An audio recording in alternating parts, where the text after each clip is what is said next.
जैसे भक्त प्रपत्ति की लीला मत्स्यावतार की विशिष्ट है। भगवान स्वयं भक्त की शरण ग्रहण करके बताते हैं कि शरण में कैसे जाना चाहिए, भक्त का आश्रय कैसे लेना चाहिए। जो भगवान सबके अभय दाता हैं, वो भगवान कह रहे हैं महाराज जी, वो भगवान कह रहे हैं प्रथुदेहि पदम मह्यम यत्वाहं शरणं गता। प्रियव्रत जी से कह रहे मत्स्य भगवान, मैं आपकी शरण में आई हूं, मुझे अभय पद दीजिए। गता स्त्रीलिंग है, अबला बन गए भगवान, मछली बन गए और इतने लंबे चौड़े हो गए कि समुद्र में भी उनका समाना मुश्किल हो गया। फिर भी बोले कि महाराज मैं आपकी शरण में हूं, मुझे अभय पद दीजिए। मनु जी बोले हम पहचान गए आप कौन है। भगवान ने अपनी भाषा नहीं बदली, तो बड़े से बड़े छोटे बनकर भक्त का आश्रय उन्होंने लिया। संत सदगुरु की शरणागति किस पद्धति से लेनी चाहिए सिखाना, ये विशेष लीला है मत्स्यावतार की। कच्छपावतार में अमृत को प्रकट करने में विशेष लीला कच्छप भगवान की, मदराचल को धारण करना। हम लोग मदराचल से भी भारी हैं पाप में, और हमको इस भवसागर में डूबते हुए हमको आश्रय भगवान कच्छप ही दे सकते हैं। भगवान की शरणागति ही हमें आश्रय दे सकती है, तभी हमारे जीवन में भगवत प्रेम का अमृत प्राप्त हो सकता है। सभी अवतारों की विशिष्ट लीलाएं,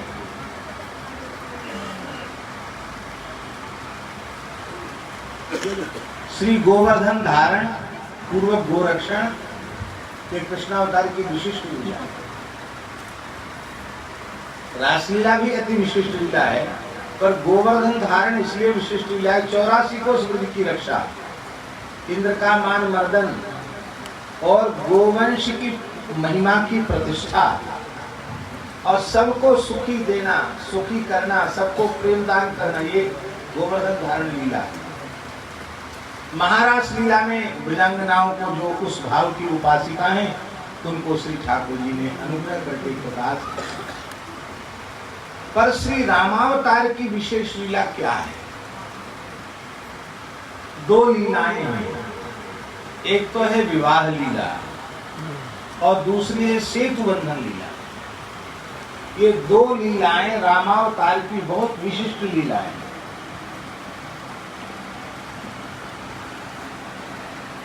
आज तक पूरे संसार में कहीं देखा सुना नहीं गया कि 1200 किलोमीटर लंबा और 120 किलोमीटर चौड़ा बिना खंभे का पुल बनाया हो, अखंड पुल। सुना आपने कहीं? 100 शतयोजन विस्तीर्णम 10 योजन मायतम, माने 120 किलोमीटर चौड़ा और 1200 किलोमीटर लंबा। एक बहुत विशेष लीला है। इसलिए शुक्र रामायण में, श्रीमद् भागवत में बार बार सुखदेव जी ने भगवान की सेतु लीला का स्मरण कई स्थलों पर, बहुत मुख्य लीला है भगवान की सेतु बंधन। और अत्यंत रस, ये ऐश्वर्यमयी लीला है, सेतु बंधन लीला ऐश्वर्यमयी लीला है। और जितनी ऐश्वर्यमयी लीला सेतु बंधन लीला है, उतनी ही परम परम माधुर्यमयी श्री मिथिला की विवाह लीला है। और बुरा नहीं माने, जितने अवतार हैं सब में विवाह तो भय, पर सब प्राय भाग दौड़ के विवाह भय। संख्या की दृष्टि से हमारे ब्रज के ठाकुर विवाह में 1 नंबर पर हैं, अव्वल दर्जे पर हैं। रजिस्टर्ड ब्याह है 16,108, कोई कमती नहीं है। हमारे ठाकुर जी ब्याह में कोई कमजोर नहीं है। और हमारे वृंदावन में तो राधा वल्लभ लाल जी का रोज ब्याहुला होता है, आज श्री जी का ब्याहुला है। पर लोक विधि और वेद विधि और सहचर्यों की रस विधि, इन समस्त विधियों का जिसमें खूब विस्तार से निर्वाह हुआ हो, ऐसा विवाह तो श्री सीताराम विवाह महोत्सव ही है। इसलिए सिय रघुवीर बिया जे सप्रेम गावहीं सुनहीं तिन कहूँ सदा उचार मंगलायतन राम जस जब ते राम ब्याह घर आए जब ते राम ब्याह घर आए नित नव मंगल हो बधाए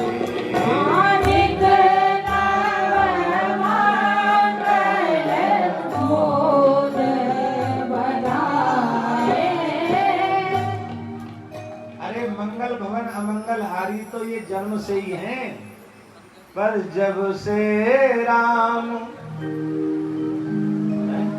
भैया जी नरेश भैया जी हाँ ये मंगल भवन अमंगल हारी तो जन्म से ही है, प्राकट्य से ही है ना। द्रौ सो दशरथ अजिर बिहारी, लेकिन जब ते राम ब्याह घर आए नित नव मंगल मोर। क्यों? क्योंकि जब तक श्री किशोरी जी बामांग में नहीं आती हैं तब तक मंगल इनके भीतर छिपा रहता है, और जब किशोरी जी उनके नीलांबर से इनकी पीतांबर की गांठ बंध जाती है तो मंगल प्रकाशित होने लग जाता है।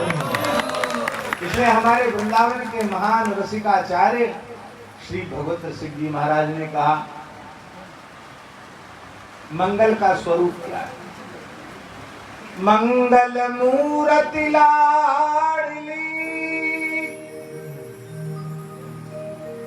मंगल मूरति लाल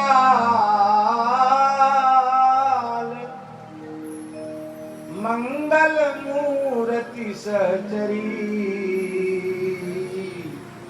मंगलमय सब काल मंगलमय सब काल अमंगल मूलन सावन मंगल महल विनोद रसिक मंगल मन भावन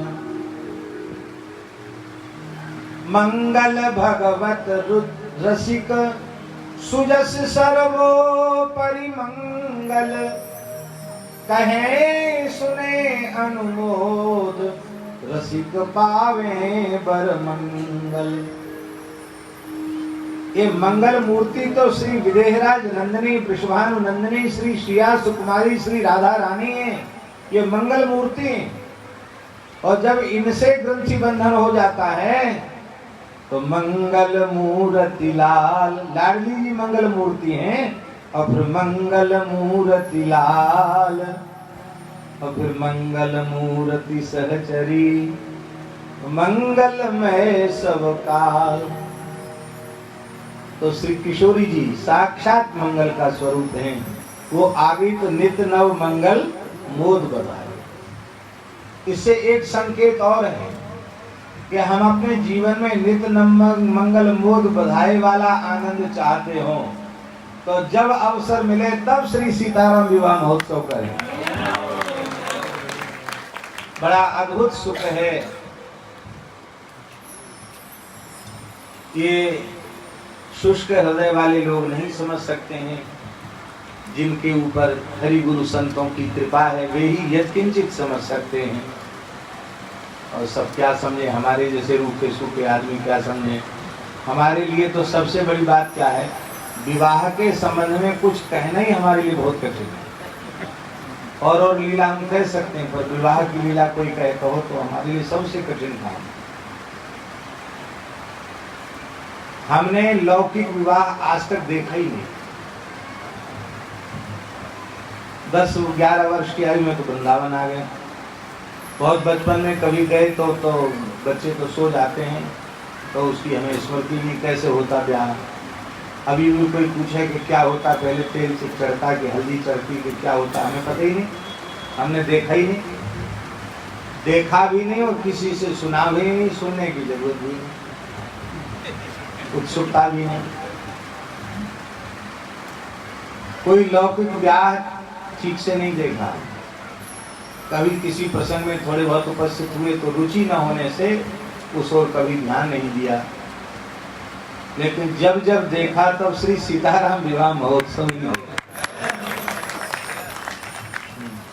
ये विवाह की चर्चा, ये चर्चा भी बांधने वाली है, बंधन मूल है, पर श्री सीताराम विवाह ये ऐसा अद्भुत रस है कि जीव को प्रेम बंधन में बांधने वाला है, भव बंधन से खोलने वाला है। ऐसा उत्सव महोत्सव का सुख श्री युगल सरकार, उनके प्राण प्यारे संत रसिक आचार्य गुरुजन हम जीवों को सतत प्रदान करते रहें, इसी प्रार्थना के साथ हम प्रणाम करते हैं, सभी संतों को प्रणाम करते हैं, जुगल जोड़ी दुल्हा दुल्हन को प्रणाम करते हैं। और वहाँ से वृंदावन से आज चले, थोड़ा विलम्ब हुआ, कथा करके चले, तो अब सायंकाल की संध्या जरूरी थी, तो स्नान और संध्या करके नियम करके तुरंत फिर यहाँ आए, और अब हमको कुरुक्षेत्र पहुँचना भी है, तो थोड़ी देर और बैठेंगे हम, और फिर हम अनुमति चाहेंगे कि अनुमति मिले। जय जय श्री सीताराम।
बिहारी जू सरकार की, श्री नित्य नवीन रंगीले दुल्हा दुल्हन सरकार की, जय जय श्री राधे।